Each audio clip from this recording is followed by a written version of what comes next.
Everyone, so today we are on section 3, the topic 3 of what we are doing with DoorDash screens, which is grid. So let's dive in. So again, I've copy pasted the 3 screens that I'm working on. So first we are going to read the margins, the space that is being used, being left here. Sorry about the mouse. So I'm just gonna make a square, place it right, and see if this is working fine or not.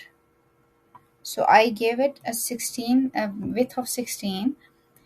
We can start from we can start the margins from 12, but that is not very recommended, which means still again we are going to use multiples of 4. So I am using the words 12 and 16.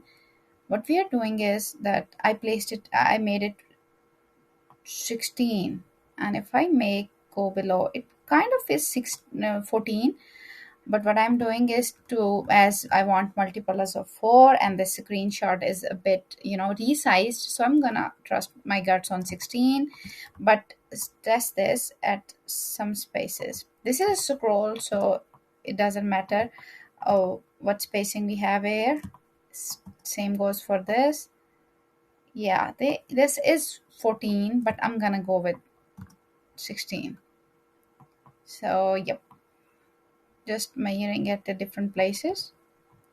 And what other, you can do this too. So when the screen is selected, and you have to make sure that from the view rulers are turned on.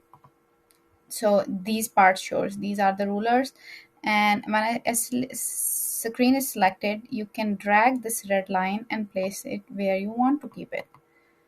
Again, if you want to measure things from the other side, you can place the box there. And again, I'm gonna select the screen, place a line there. So it's just clear that this area is the margin area. Okay, I'm gonna do the same to these screens.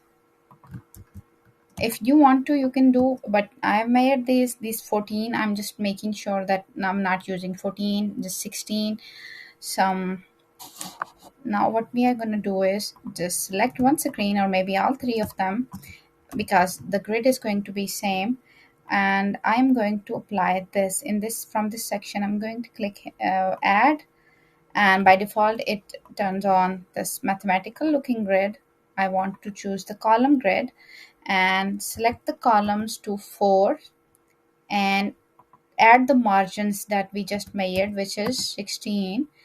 And for gutters, you can decide going with 16 or 12. And now why I'm choosing these numbers is, as you can see, if I zoom out a bit, this design is not really very complicated. It means we are not using smaller boxes or anything. All of the cards are approximately, yeah, they on this screen and this screen, they are in covering all 4 columns. Here I am seeing a bit of a difference, so I'm going to play around with this. I'm reducing the gutter size, since we have messed up 2 points from here, so I guess this should work. So yep, we are keeping the gutters on 12, and this is how we just set up the grid. We are just gonna save this. I'm gonna just, since this is the only grid here which I'm going to save, so I'm just calling it grid. If there are more grids for different type of screens or website design you are trying to copy from the responsiveness and stuff, so you can name them accordingly. And I'm using grid name. And by the way, the screens I'm using is this. I can show you from the artboard. Android large, 360 width and 800 in height. And yes, we are just done with the grids.